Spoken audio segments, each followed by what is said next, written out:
Okay guys, so squirrel hunt turned up nothing, not a thing, didn't even see anything hardly. Saw one ground squirrel, but that is why the pioneers always made sure they had food with them to supplement. So anyways, I think I'm going to make a mallet and some wooden wedges. I'm going to need both of those things for some projects that I'm going to be working on tomorrow. So we'll go ahead and get in our camp toolbox and grab a couple things and get to work. Need our bigger saw. Go ahead and grab our folding saw too. And then our carving axe.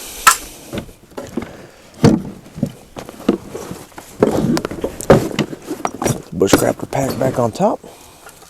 Now we should be good to go. Okay, so we've got this pretty good sized hickory tree. It's a little bit bigger around than my wrist. Anytime you're going to be making or building wooden tools, you always want to use hardwoods instead of softwoods, just because they last longer. Like I said, I'm going to be making a mallet and some wooden wedges, so I need this to be a really tough wood. Hickory will do that for us. I don't see any beech around here in this area at all, so typically you want to use blue beech or muscle wood is that's the best wood to use, but hickory will work just fine. So I went ahead and grabbed the council tool pack axe real quick, or the woodcrafter's axe, sorry. Get all these vines and stuff out of my way, because I'm going to do a face cut right here, or a V cut into it, because I want this tree to fall this way. This is a pretty tall tree. This tree is probably right around 20 feet or so. Safe axe use whenever you're in a situation like this is of the utmost importance. You notice I'm not standing in order to cut this. I'm on my knees. That way, if it glances off in either direction, that's out of my blood circle, or my triangle of death.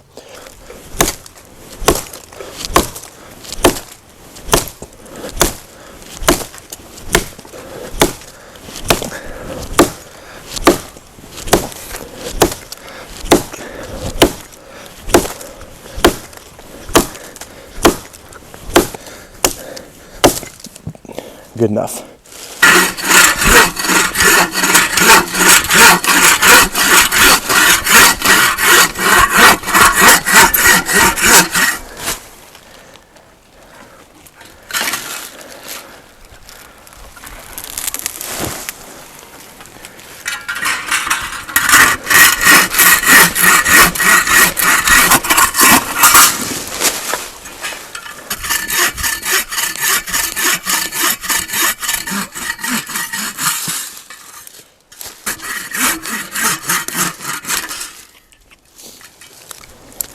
There's our piece for our mallet. It's nice and heavy.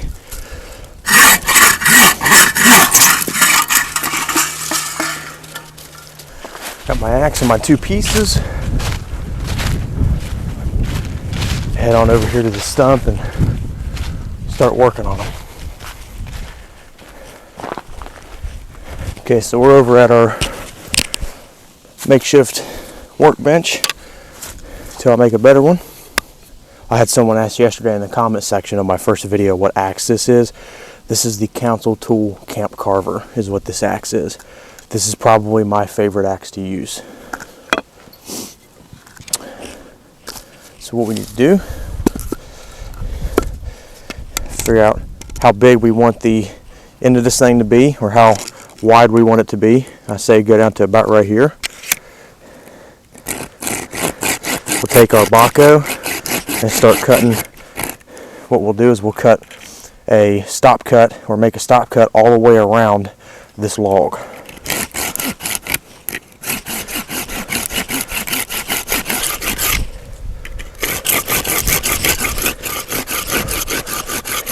Okay, I definitely think it's deep enough all the way around.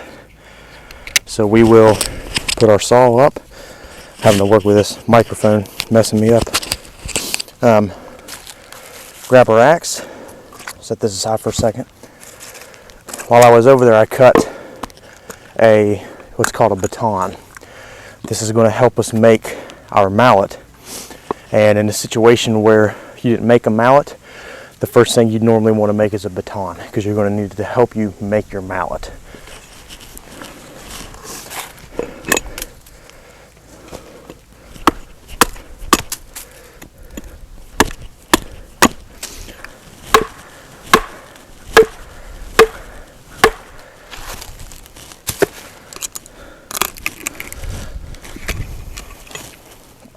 This right here is where a wedge would come in handy.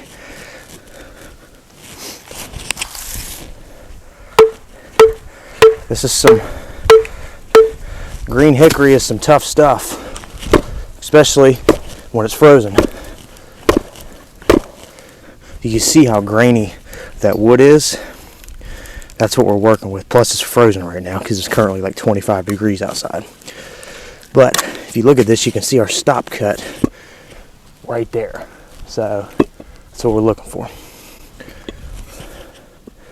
Come over here to this side. I'm gonna do the same thing.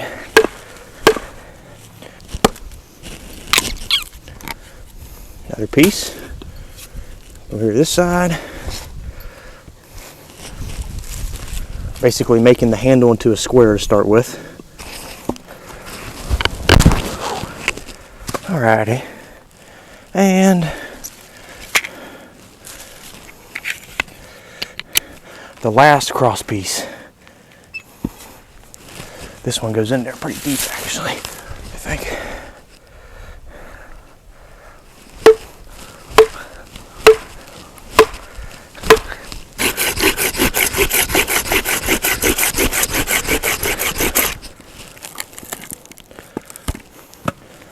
See how fibrous that wood is.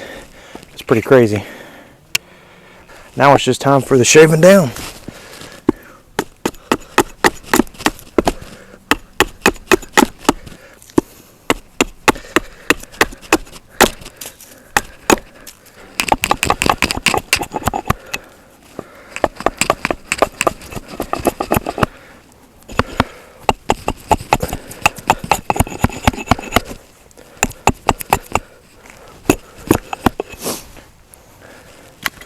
Alrighty, so we've got our mallet done.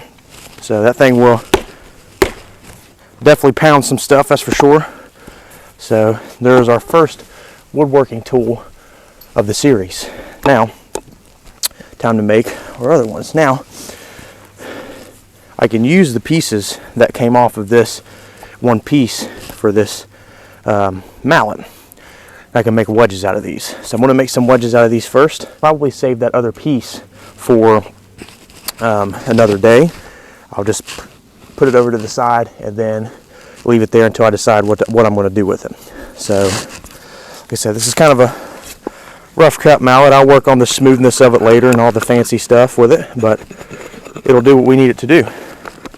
Now this coming week, we're going to make something different called a commander. It's basically a massive version of a mallet, except the handle comes straight down out of the middle of the log and you have the two ends that you hit with. But for right now, for the small projects we need to work on, this thing right here will do. Okay, on to the wedges. So these are fairly long. I'm going to leave them that way because I've got some big timber that I'm going to be working with here next week or the week after next. So I'm going to leave them a little bit longer because I'm going to need them. The only thing I'm really going to do is just basically taper the ends of these things. So we're here.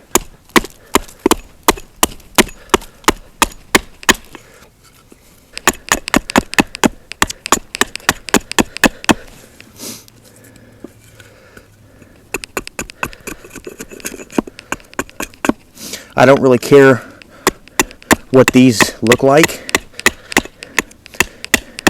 because they're going to end up being destroyed anyways. So as long as they work, that's all I'm concerned about. Bottom part finished. You don't need anything fancy with wedges, just something that'll go through a crack in a piece of wood and split it in half. So what we're going to do at the top of them, because we're going to be pounding these wedges in with this mallet, to taper the top of these. And the reason you do that is because whenever you're using an axe or a mallet and you're hitting this thing, what it's going to do is it's going to mushroom out. So we need to prevent that as much as we can. And how we do that is we just taper the tops of them.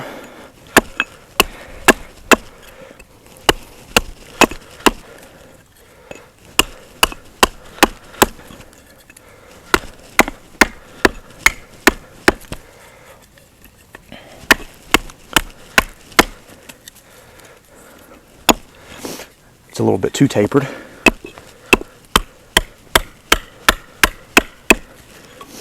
just like that. So now whenever we go to pound this thing in, it's not going to mushroom out on us. So there is one of our wedges finished. Okay guys, so we got our mallet done. This will for sure hammer tent stakes. You can use it to pound wedges, things like that. We made a couple wedges. I've actually got 2 more laying right here, but I'm only going to hold 4 in my hand. So got a couple wedges made for some bigger woodworking projects that we have coming up.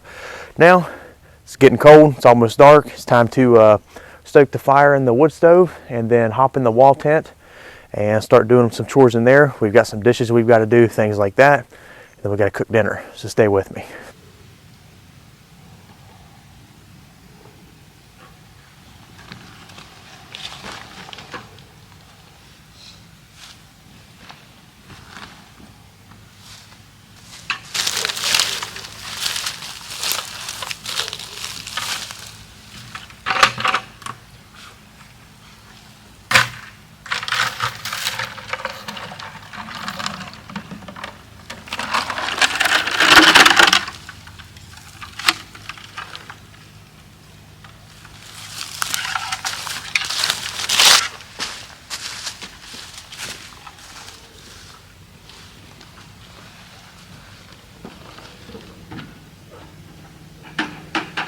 Okay guys, so you can see this water from the pond is some pretty nasty stuff for the most part.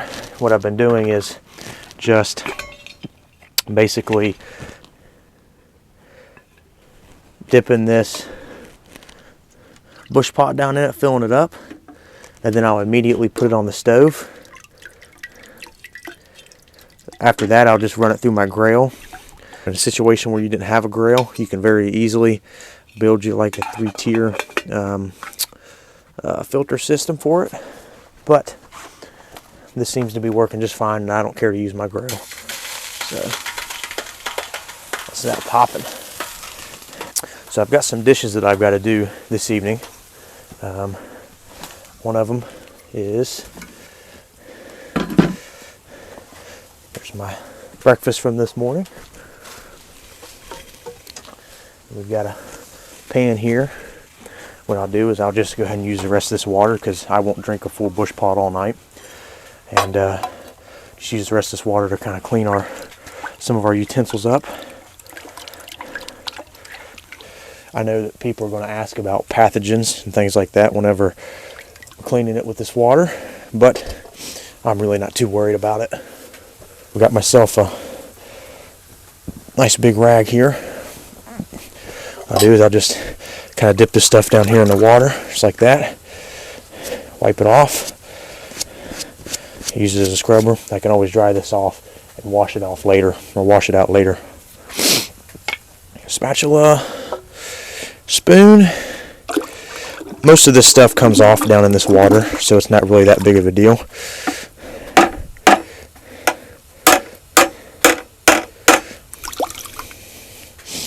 Like I said, I can go dump this dirty water out whenever I'm finished. This bowl and this pan might have to soak a little bit. So let that bowl soak in there. Let this pan soak also. Let those soak for about an hour or so, and then we'll come back to this. So far we have our spatula and our spoon good to go.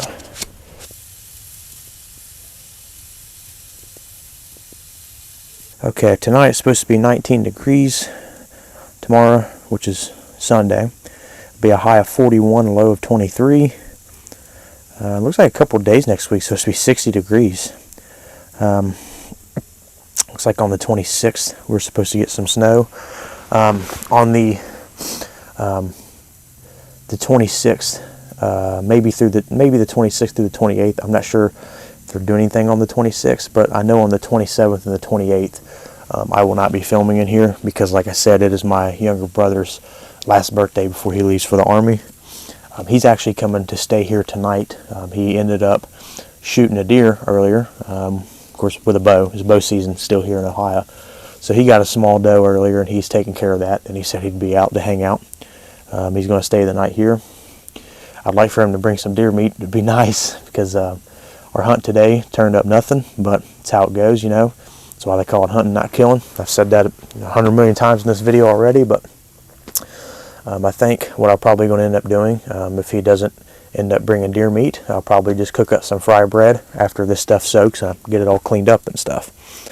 So I am hungry though. I'm starting to get a little hungry. Last time I ate was breakfast this morning. Yeah, I'm definitely going to need to get some grass mats in here. Old Bart is supposed to be here tomorrow, so if he gets here after we set out a line and stuff, I can have him help me build a huge woodland loom to put a couple big grass mats in here, you know, make it 4 or 5 inches thick, where I can walk around in here in socks and things like that. I'm gonna wait for that water to boil. Hopefully Zach shows up here pretty soon. Until then, I think I'm gonna edit a little bit of video. A ton of people messaging me asking me to open up a P.O. box so they can send me letters and stuff, and that's something I have to think about. You know, I probably will end up doing it, but I don't want anybody sending me anything, you know, expensive or any gear or anything like that. Of course, everyone that has messaged me mainly has just said this letters and stuff. A couple guys said they're going to send me a couple small items to use in here. So I'll be looking for those to come in, and when they get to the post office, I go pick them up.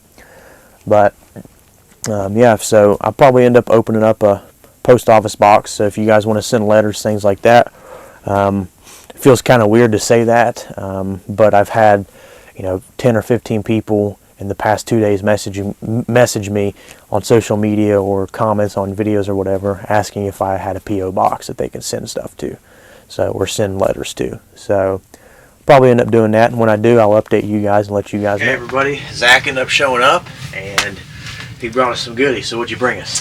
I got deer heart, tenderloin. This is from roast. This is from what you just killed. Yep, I just killed this a couple hours ago. We caught it with a crossbow, so that's fresh. And then to season it, we have Sweet Baby Ray's hot sauce marinated in. That's what I'm talking about. And then some Weber gourmet burger, however you use that. Gourmet. Gourmet. And a lemon. Sweet. Of course, we got salt and pepper here, a couple seasonings here. So, and then also got an onion too. Yep. To make with. So he totally came in clutch this evening because I was starving. I didn't even know he was bringing this stuff. So I guess he's hungry too. So yeah, we're going to go ahead and probably get to cooking here, and you guys stay with us. We're both going to take turns cooking some of this stuff, but he's got a new recipe he wants me to try. As you can see, he's dolling up my knife blade, but that's okay. I can fix that later. You're good. Horrible handling these things. He's got a recipe he wants me to try with this deer that he came up with the other night. So he's going to cook that, and I'm going to cook the taters, and we're gonna have a good meal. I thought I was going to go hungry tonight, so this is pretty exciting because I'm starving. I know it doesn't look like it, but you know. By the way, guys, he's not married. He turns 18 in about a week and a half. He wears a wedding band to keep the ladies off of him at work, so he says.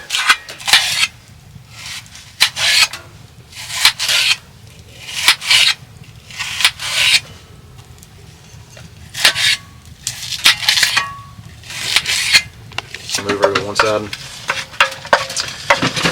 Yeah, he uses cooking oil before we use his lard. Before we use the lard. I had that at the house, so there's really no measurement for that. There you go. You might want a little bit more. Yeah, there you go. There you go. Thank you. I'll just set that right there for you. So you're cooking the deer first, right? And then I'm just going to cook the taters? Yeah, I'm just going to brown these onions a little bit. Okay. Kind of where the versatility of having multiple containers comes in. You know, I have these 2 5-gallon buckets. Well, they have lids, so instead of using the pan for a cutting board, you can use the inside of the lid for a cutting board. So, in a situation like this, everything that you bring with you should be as multifunctional as you can possibly get it. These are the steaks. So, we have deer heart. These are the steaks. The steaks. A little bit of front shoulder in there too. Nice. Just came off the doe you killed this evening, correct? Dude, oh my gosh, that's a ton of meat, man. Yeah, I brought a whole. Oh, you're a big boy too. Yeah. Might want to stir those onions here. Yeah, I'll stir them for you. This is the tenderloin right here.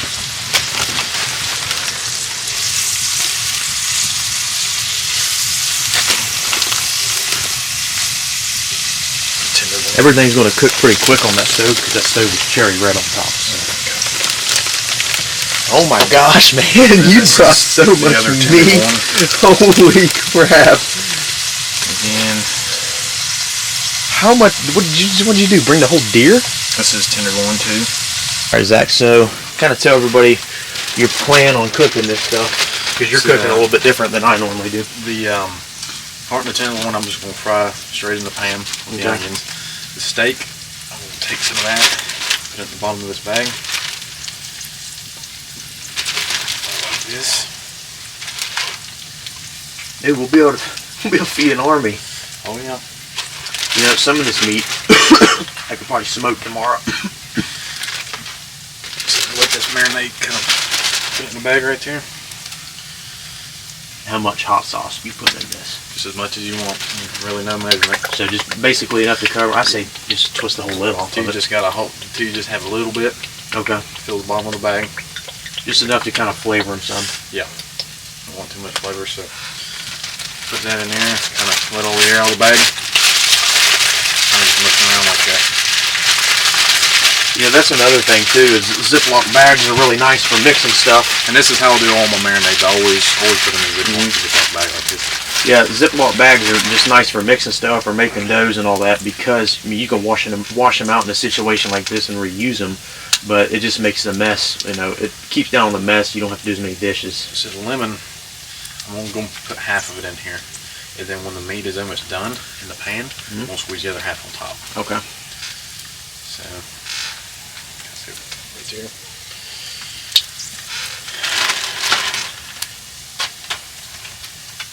And I can see all the. See as much of it. Use all. So I normally just would have salt and peppered it and threw it on the skillet, which it tastes pretty good. You get some good flavoring, but with this, it should be super flavorful. Definitely have a lot more flavor than just your typical deer meat. Yeah, typical deer meat. You know. We'll toss all this stuff in the stove too and let it. This stove's probably not too hot, so it's not going to cook it as fast, which means it's going to be more tender and juicy. With it, if you fry it real fast, it dries it out. It just dries it out, yeah.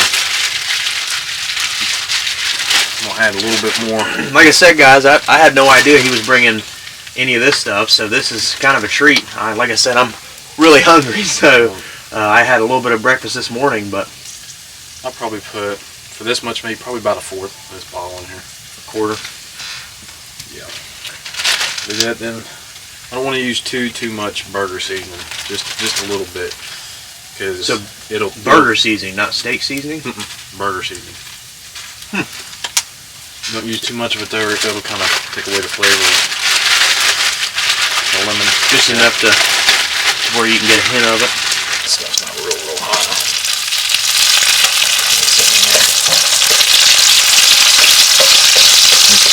Smelling good. Now I'm going to throw the heart in there.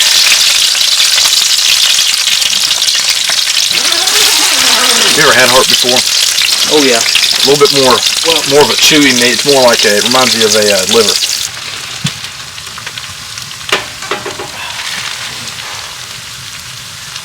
There you go.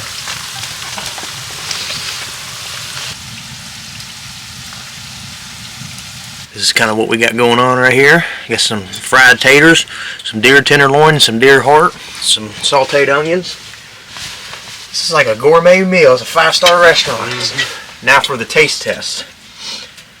Got a couple of them onions on there, a couple of taters. Piece of that. Give me a piece of that deer meat. There we go. Oh man. Ooh, dude.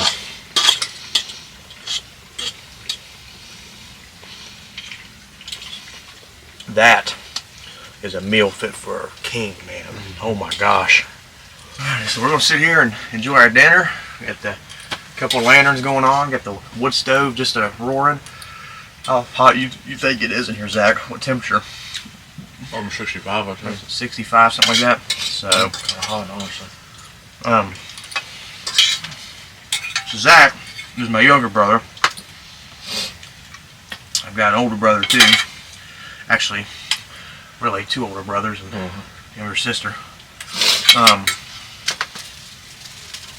He will be leaving for the Army. When you ship out? June 20th. June 20th, so Coming up. he turns 18 in, what is it, a week and a half? Week? Yep. And so we're going to go out and celebrate his 18th birthday, his last birthday before we see him for a few years. The tenderloin just falls apart, man. Whew. Wait till you try these steaks. Yeah, he still has deer steaks. This ain't even all the food yet. This is how much food he got. Well, we got Zach over there. He's ready to hit the hay. He's got his nice big sleeping bag. I've got the wool blanket with the hammock gear over quilt. Got the fire going over there and the tent stove. You guys, don't forget to like, share, and subscribe. Please follow me on Instagram and or Facebook. And then if you like any of the gear that I'm using in my videos, you can also check out my Reliance Outfitters influencer page link. All of that will be in the description box below. I'm gonna go ahead and hit the hay. We're both pretty freaking tired. And we'll see you guys in the next one. Thanks for watching.